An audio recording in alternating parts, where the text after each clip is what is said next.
Dieses Video zeigt Inhalte, die nicht zu strafbaren Handlungen auffordern sollen. Die Idee dazu ist aus der Not geboren. Die Platzbetreiber haben unseren Handlungen zugestimmt. Ich finde das jetzt hier irgendwie so dramatisch. Ich finde das gut, das ist doch dramatisch. Moin und hallo. Moin. Warum wir hier sitzen, das sieht dramatisch aus, ne? Aber ist wirklich aus der Not geboren. Wir waren auf Röm. Ja. Alles war zugefroren. Abwasser konnten wir ablassen, Toiletten konnten wir auskippen, aber nicht spülen. Genau. Ja, und Frischwasser gab es nicht. Genau. Die Abwasser, die Fähr- und Entsorgungsstation war eingefroren. Wir hatten hier wirklich 5 cm Schnee liegen und wir sind genau in dieser Schneephase hier nach Röme gekommen. Ne? Hat natürlich Spaß gemacht, auf dem verschneiten Strand rumzufahren, solche Geschichten. Das war richtig cool und war sehr leer auf Röme. Wir waren, glaube ich, 3, 4 Fahrzeuge hier teilweise nur auf dem Platz, Oasen. Jetzt kam das Problem. Wir als Vollzeitcamper leben ja im Wohnmobil und brauchen natürlich Wasser. Fähr- und Entsorgung eingefroren. Wie kommst du jetzt an Wasser ran? Und darum geht es in diesem Film heute und da zeigen wir euch ein paar Tricks. Man nennt diese Dinge auch Dieb. Wasserdieb. Genau. Was es da für Möglichkeiten gibt und wie ihr an Wasserhähnen Wasser zapfen könnt, die keinen Gardena-Anschluss haben und die keine Gewinde haben und trotzdem kommt ihr an Wasser. Darum geht es in diesem Video. Viel Spaß dabei. Viel Spaß.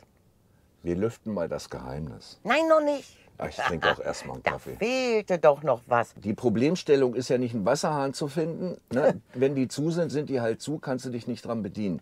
Das Problem ist, wie bekomme ich aus einem Wasserhahn, der an einem Waschbecken verbaut ist, Wasser? Und das Problem haben wir ja schon in Frankreich erlebt. Ja. Erzähl mal ein bisschen. Ja, genau. Da hast du ja nicht viel Platz zwischen Wasserhahn oder da ist diese Waschbecken, ne, mit der Mulde und da ist der Wasserhahn und du hast nicht viel Platz darunter. Wir haben es früher mit dem Wassersack gemacht. Den haben wir dann gefaltet. Ich schraube das mal kurz ab hier. Das ist ja dann zum Einfüllen. Genau. So, leg das mal zur Seite und hier soll das Wasser rein. 2, 3 Mal so ein bisschen gefüllt und wir hatten für 2, 3 Tage wieder Tee und Kaffeewasser. Ja, 5 Liter bekommst du da immer zusammengeknickt Wunderbar. rein. Ne? Wunderbar. Und deshalb haben wir ja bis heute immer einen Wassersack dabei. Und Ja. Gießkanne haben wir auch, aber im Kastenwagen hatten wir nur den Wassersack dabei, weil da war uns die Gießkanne zu sperrig. Ja. So, Problemstellung Wasserhahn. Und wie bekomme ich Wasser? Und da gibt es ein paar geniale Teile, ne, die auch so unter dem Begriff Wasserdieb laufen. Deshalb ja auch unser Titel. Wollen wir das Geheimnis lüften? Ja, da ist es. Fangen wir doch einfach mal mit dem kurzen Schlauch an. Warum wir Ja. ein kurzes Schlauchstück haben. Das kurze Schlauchstück dient dazu, mit dem Gardena-Aufsatz zum Beispiel den Wassersack zu füllen oder eine Gießkanne oder wie auch immer. Durch das kurze Schlauchstück kommst du dann halt vom Waschbecken drüber.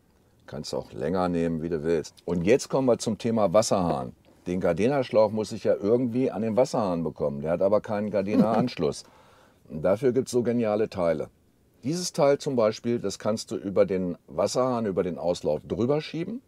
Und dann kannst du über diese Gewindestange das Ganze abdichten zum Auslauf des Wassers, des Wasserhahns. Ne? Da hast du ja so einen Auslauf.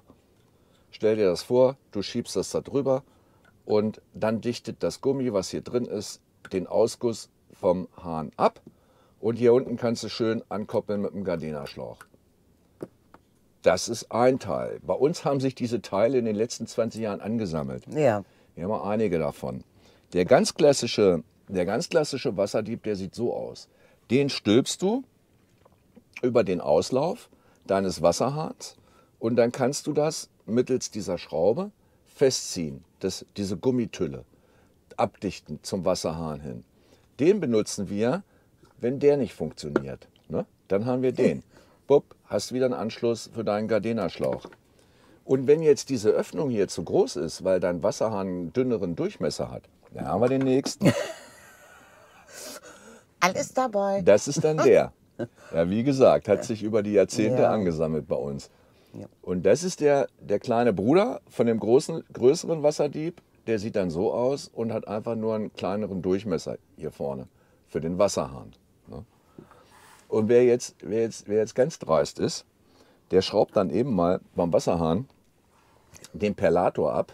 Das ist dann so ein Teil wie dieses hier. Und dann kannst du, dieses Bauteil benutzen. Du drehst dieses Teil, was zu dem Bauteil gehört, in den Wasserhahn rein. Ne, du tauschst das gegen den vorhandenen Perlator, heißt es, glaube ich. Verriegelst das Ganze. Und dann kannst du wieder einen Gardena-Schlauch anschließen. Diese ganzen Dinge. Ach so. Und wenn der Wasserhahn dann noch ein Ventil hat, das abgedreht ist, ne? Ja, haben wir noch nicht aufgegeben. Dann haben wir ja noch einen kleinen Ventilschlüssel.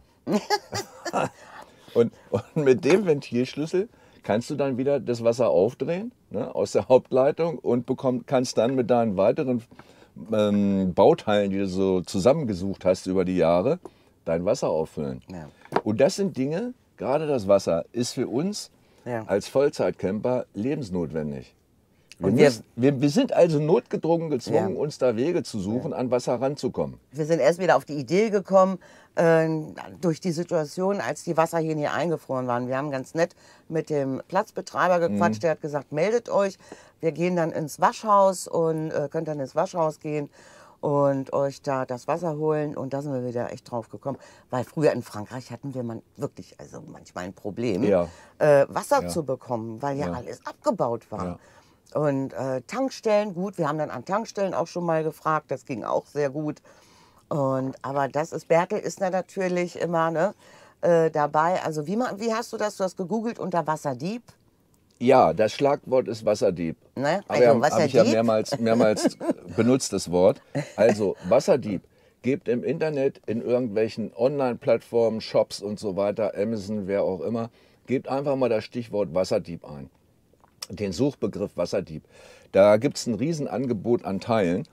Und als ich das hier gesehen habe, das Pfiffige hierbei ist ja, du bekommst dieses Stülpsystem, bekommst du nicht auf jeden Wasserhahn drauf. Und da habe ich das hier gefunden. Ne? Das ist von Pearl ist das. Das kannst du eben über den kompletten Wasserhahn drüber schieben. Das andere wird ja immer von unten gesteckt. Naja, und wenn man schon mal so ein Sammeln angefangen hat, ne, wie wir mit solchen Teilen, da haben wir uns das auch mal kommen lassen. Kostet irgendwie 5 €. Müsst ihr mal googeln. Ne? Also Internetplattform, Verkaufsplattform, Wasserdieb ist das Stichwort. Ne? Ich weiß nicht mal mehr, wie die alle heißen und da müsst ihr selber schauen. Wir haben sie halt über Jahre angesammelt. Ne? Sehr hilfreich.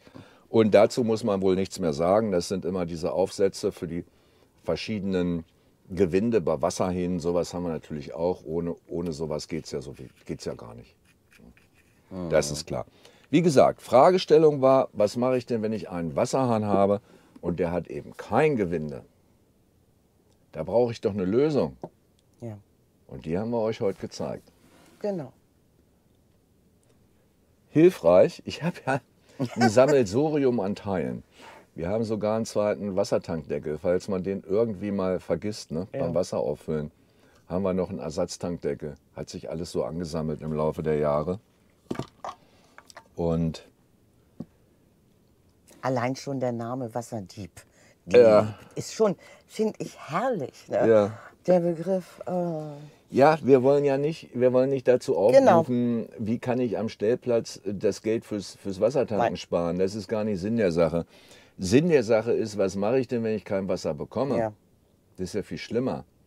Und wir haben es noch nie erlebt, nicht mal an Tankstellen, dass irgendeiner gesagt hat, oh, jetzt bekomme ich aber einen Euro. Ne? Wenn wir da getankt haben, noch nie Probleme gegeben. Und hier jetzt das Thema wieder aufzugreifen, das ist dem Winter geschuldet und dem Frost. Echt krass, echt krass. Haben wir noch nie erlebt, aber sowas Tolles, Frost auf Römel, Schnee auf Römel. War schön. Ja, war schön, alles schon wieder weg. Alles wieder weg. So. Naja, vielleicht gibt es ja sowas noch zu Weihnachten.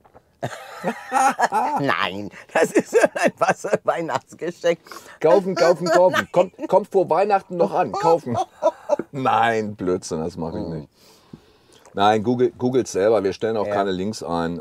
Nee. Das findet ihr einfach Wasserdieb im Netz. Ja, jeder, der das, was er braucht, im Endeffekt. Ja.